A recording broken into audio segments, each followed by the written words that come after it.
The Curse. In Drag Me to Hell, we follow Christine Brown, a bank employee who just wanted a promotion. To make that happen, she tries to show that she can make tough decisions, and that's where everything starts going very wrong. When an elderly woman asks for more time to pay for her house, Christine denies the request. It seems like just a cold, professional choice, but the woman doesn't accept it and puts a curse on her.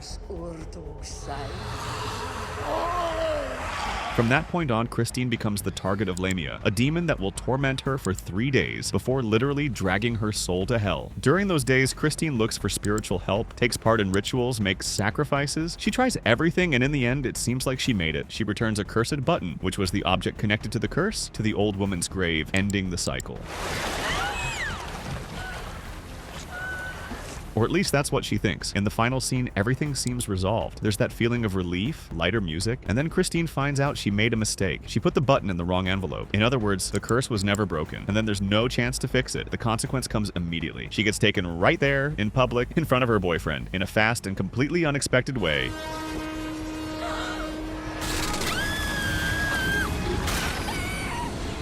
That scene is basically a signature of Sam Raimi's style, playing with the audience, creating a false sense of victory, and then destroying everything in the final seconds. A true hero. In 28 weeks later, the story takes place after the rage virus outbreak devastated the United Kingdom, turning people into violent creatures in a matter of seconds. With the country being partially repopulated under military control, everything finally seems under control, until it very clearly isn't anymore. That's where Doyle comes in. He's an army sniper, one of those guys who gives you confidence from his very first scene. Precise, cold, but also human, especially when he starts protecting two kids, Andy and Tammy, who get lost in the middle of the chaos. He pretty much takes on a father figure role there, and that matters. The movie makes you believe he's the kind of character who's going to survive. When things spiral out of control again and the virus spreads inside the safe zone, the military gets a ridiculous order. Eliminate everything that moves, no exceptions, infected or not. Doyle ignores that and decides to help the kids escape. They find a car, but it won't start. Classic. Without thinking twice, Doyle gets out of the vehicle to push, while Scarlett, one of the main characters who is also protecting the kids, tries to get the engine going. But then the real nightmare shows up. Soldiers with flamethrowers start sweeping through the entire area, blindly following orders, and there's no heroism here. Doyle gets hit right in the middle of all that. No goodbye, no memorable last line.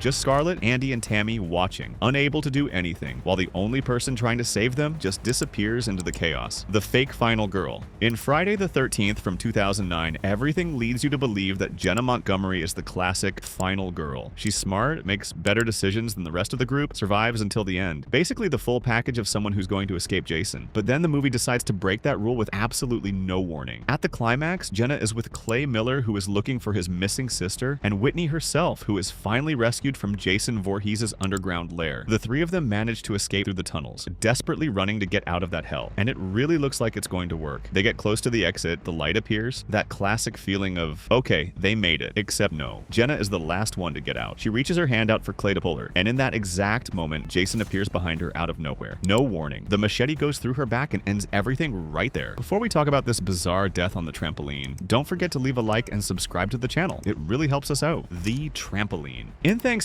the story is about a town marked by chaos during Black Friday, which ends up giving rise to a masked killer looking for revenge. And in the middle of all that tension, the movie still makes room for some pretty bizarre deaths. That's where Lonnie and Amy come in, a couple who decide to sneak into an empty sports court for a secret date. Calm vibe, kind of flirty, zero concern. Amy gets on the trampoline and starts jumping around, playing, while Lonnie just watches. And that's exactly when the movie catches us off guard. Without any warning, the killer John Carver appears and kills the guy. Lonnie doesn't even really understand what happened. In seconds, he's already out of the scene. And the cruelest detail, Amy notices nothing. She keeps jumping, completely clueless. But the killer doesn't stop there. The killer hides under the trampoline, and while Amy jumps, he aims and pierces the trampoline with a knife. Every jump becomes a trap. She falls, and the impact does the rest. There's no time to react or even to understand what's happening. The wrong basement.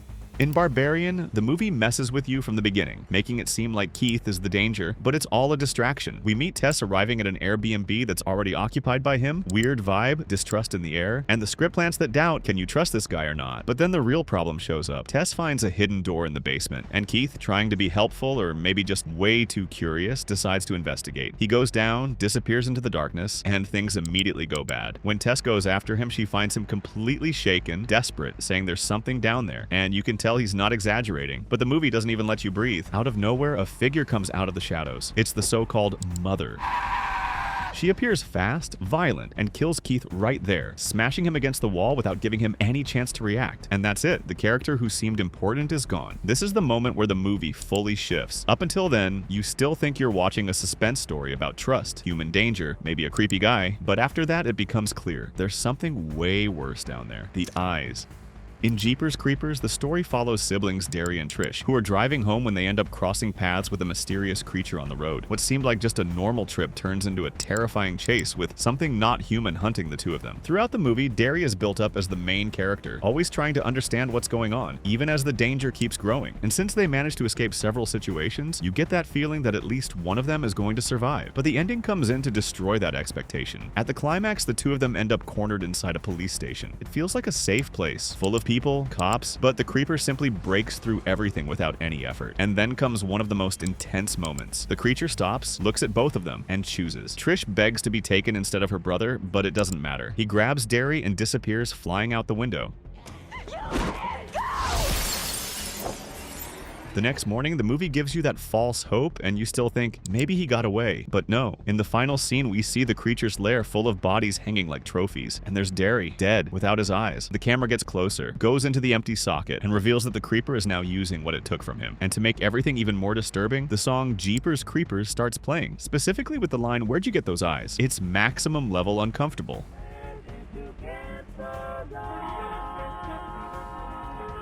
The Last Ritual.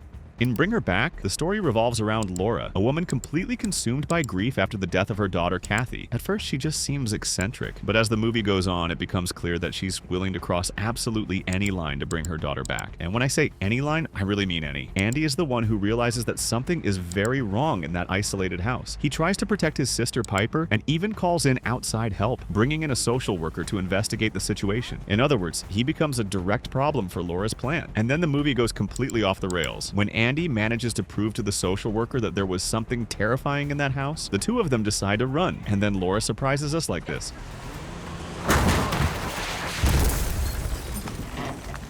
Yeah, just when things were finally starting to go right for Andy, everything falls apart. But it doesn't stop there. The social worker dies instantly, but Andy is still alive, injured, unable to react, and that's when the scene gets even heavier. Laura drowns him in the puddle. This scene is seen as a complete turning point for the character. Up until then, you could read Laura as someone deeply disturbed. After this, there's no more doubt. She stops being just a grieving mother and fully becomes the main thread of the story. Final Smile. In Smile, everything starts inside a place that seems safe, a psychiatric ward. The main character is Dr. Rose Cotter, a therapist who's used to dealing with patients in crisis. But what she's about to witness there is way beyond anything she has ever seen. This time, the patient is Laura Weaver. She arrives in a state of extreme panic, saying she's being followed by something no one else can see. And the most disturbing detail, this thing takes the form of people, always with a strange smile on their face. During the session, Laura completely loses control. She panics, begging for help, saying the entity is there at that exact moment, watching. Rose tries to stay calm, thinking it's just another psychological breakdown, until the atmosphere changes. Total silence. Laura stops screaming, and then comes the moment nobody expects. She has a terrifying smile on her face, and the worst part, she doesn't take her eyes off Rose for even a second. Then she picks up a shard of glass and cuts herself. The scene happens right there in front of the main character, who is left completely frozen. And that's when the movie reveals its main rule. Whoever witnesses that kind of trauma passes it on. This scene comes directly from the short film Laura Hasn't Slept. In other words, the movie basically starts with the ending of another story, and that adds to the feeling that you've walked into something already in progress. I have just the thing to help you sleep. Infected Dog.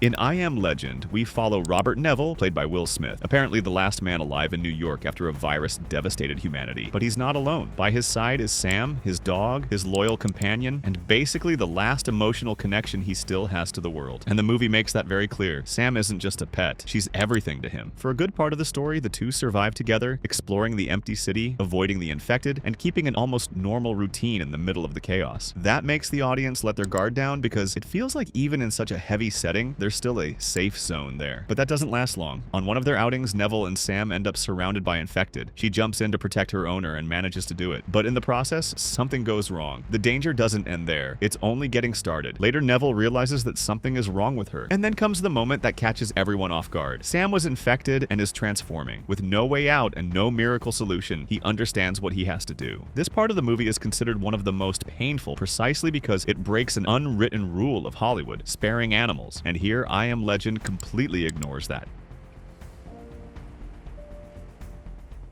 Failed rescue. In The Shining, directed by Stanley Kubrick, the story is about Jack Torrance, a writer who takes a job as the caretaker of an isolated hotel during the winter, bringing his wife Wendy and son Danny with him. But the place isn't just empty, it's filled with something strange. Little by little, Jack starts losing his sanity, while Danny, who has a kind of supernatural sensitivity, starts noticing things no one else can see. That's where Dick Halloran comes in. He shares the same gift as Danny and realizes early on that the place isn't just strange, it's dangerous. Is there something bad here? I think a lot of things happen right here over the years. So when Danny is in danger, Dick feels it from far away. Even though he's in Florida, he senses the boy's desperation and decides to cross the country in the middle of a brutal snowstorm just to help. And here the movie builds everything as if he's going to be the salvation. That character who shows up at the last second to fix everything. Classic. After a tense journey, he finally gets to the hotel. Everything is silent, empty, with that heavy atmosphere in the air. Dick walks into the lobby calling out for the Torrances, and that's when the movie does what nobody expects. No warning, no dramatic music. Jack Torrance appears out of nowhere and attacks.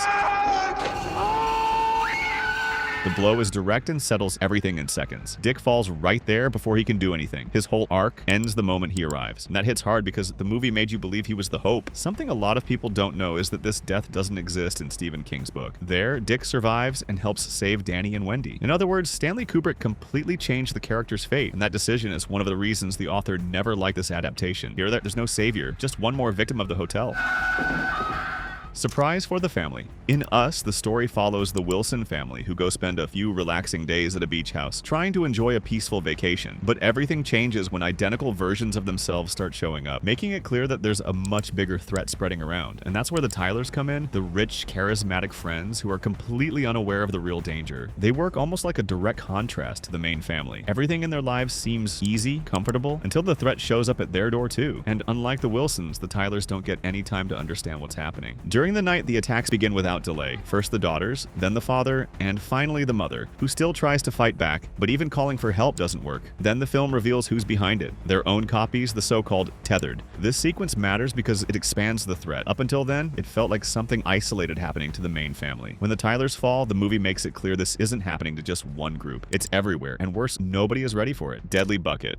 In Carrie from 1976, everything revolves around a girl who is isolated, repressed, and constantly humiliated at school. Carrie White is the kind of character you just want to have one peaceful moment, and Prom seems like that exact chance, and that's where Tommy Ross comes in. Tommy isn't the bully or the typical popular guy, he's actually the opposite. Someone who agrees to go to prom with Carrie out of empathy, trying to give her one normal night, and for a while it works. Carrie finally feels accepted, happy, like part of something. The movie builds this slowly. You even start to think that maybe, just maybe, things are actually going to go right. But it's Carrie. At the highest point of the night, when the two are on stage after being crowned prom king and queen, the classic trap happens. A bucket full of pig's blood is dumped on Carrie, soaking her in front of everyone. But the detail a lot of people don't expect comes with it. The bucket comes loose and falls straight onto Tommy's head. The impact is immediate. He collapses on stage and dies right there. And that hits way harder than it might seem, because Tommy was the only person there who was genuinely being kind to Carrie. His death, combined with the public humiliation, is what breaks whatever limits were still left. What comes after that, everybody already knows. Death after death after death.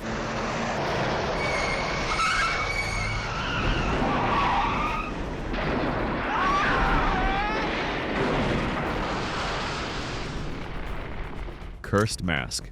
In Halloween 3, Season of the Witch, the franchise completely drops Michael Myers and decides to tell a totally different story. Here, the plot revolves around a company called Silver Shamrock, which sells Halloween masks all over the country. We meet little Buddy Kupfer, the son of a store owner who's hitting ridiculous sales goals by selling those masks. As a reward, he and his family are invited to visit the company's factory. Inside the factory, the owner, Connell Cochran, reveals his bizarre plan to use the masks to carry out a ritual involving technology and ancient magic. And that's exactly where Buddy comes in. He is placed in a test room with his parents, wearing the pumpkin mask while a commercial starts playing on the TV, the same one that would air on Halloween night. At first, it just seems like an annoying commercial until things completely shift. And what happens to the boy is horrifying. Yeah, even though he's a kid, they did not hold back. And that hits hard precisely because almost no movie from that time had the guts to go that far. Yeah, this kind of death that comes out of nowhere is pretty interesting. Which one surprised you the most? Leave it in the comments. On screen is a video where we show horror characters who die in the very last minute. Click and watch. I'll see you there.